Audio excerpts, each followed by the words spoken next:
again. This time I get to introduce the highest ranking elected here, our Congresswoman Debbie Dingell. One of the voices that has been fighting in D.C. for the federal reform of our beloved plant and is fearless in all she does and says. Very thankful for her friendship to our community, and let's give her a warm welcome, the wonderful Congresswoman Debbie Dingell. Are we all having fun? Are we just high on life? Good. So it's great to be here with all of you again. I still always think I'm one of the least likely people to be here, but I feel very strongly about a few things. And I want to thank Jamie Lowell for organizing another great hash bash. It's the 53rd one. Now, I do think that you were at the 54th? 54th? Oh, he was at the 4th one. I wasn't. But I wish I'd been there for John Lennon. Now, I wish we could get, Paul McCartney to come for tradition. Maybe we try for that next. But I do think that we just want to take a moment and remember and honor the life of our friend John Sinclair. He is, and it's sad that he died just a few days before today, but he is one of the reasons we're all here together and that we have been coming together for decades. So, we're going to keep up this fight in his memory and with his strength and his conviction. And I'm still standing up here and have never smoked marijuana, swallowed marijuana, or done anything. But I think everybody's got, I know you guys are going to try to get me. It's not too late. It's not too late. I tell the truth, but I still think, if you want to, you should be able to. And people have made their voices heard. More Americans now live in a state that has legalized marijuana. And a new Pew Research analysis has shown that most also have at least one dispensary in their county. But I'm going to tell you what, in memory of John Sinclair, or I'm not quite sure what the word is, 10 years ago, he said, not as many people come. I think we got a great crowd. Don't we have a great crowd? Yeah. But there wasn't as much to fight for anymore. And I would beg to differ.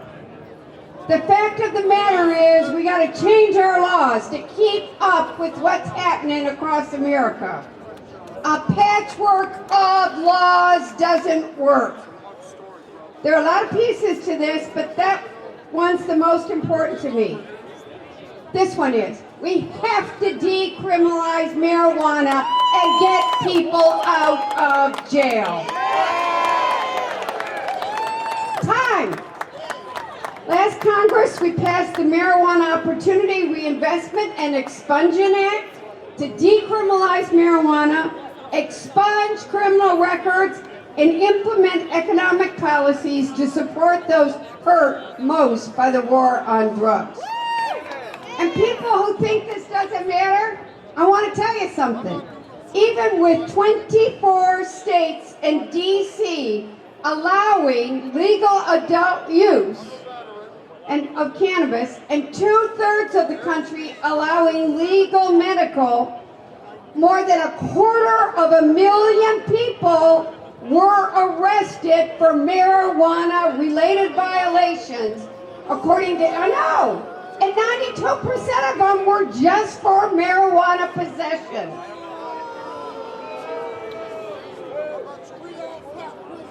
So it's time.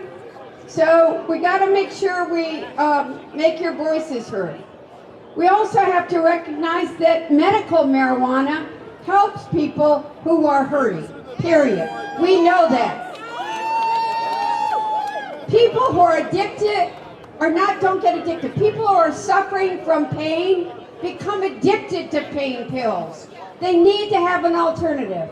I kept trying to get John Dingell to try marijuana, and he wouldn't. So I took opioids and was afraid of that. But it helps, it gives people release. And that's why last Congress, I introduced the Bipartisan Medical Marijuana Research Act, which passed the House to remove bureaucratic barriers and federal roadblocks to medical marijuana use and research.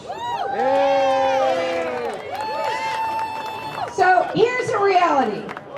This industry is not going away. And I think it should be legal, and I think it should be safe.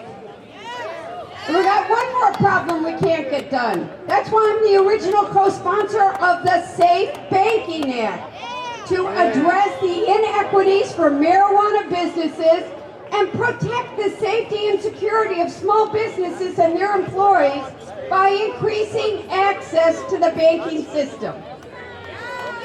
You shouldn't have to carry a bunch of cash around. It's beyond time to change our federal marijuana laws. Period. Legalize it. We're wasting law enforcement's time and resources and prosecutors, but we have a prosecutor that, well, we don't have the problem here. By prosecuting low-level marijuana possession, and we all know that this disproportionately impacts community of color. And one simple conviction of possession can derail lives, can make it harder for jobs, housing, guaranteeing harsher sentences in the future. It's wrong. So, okay, I want you to do whatever you want to do today. I'm going to get high in life. You can smoke, you can drink, you can do whatever. But in memory of John Sinclair, our work isn't over. We got to get marijuana decriminalized. We got to get safe banking. We got to get research done.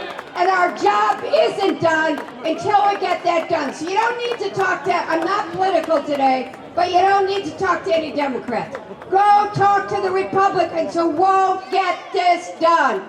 Thank you. Have fun.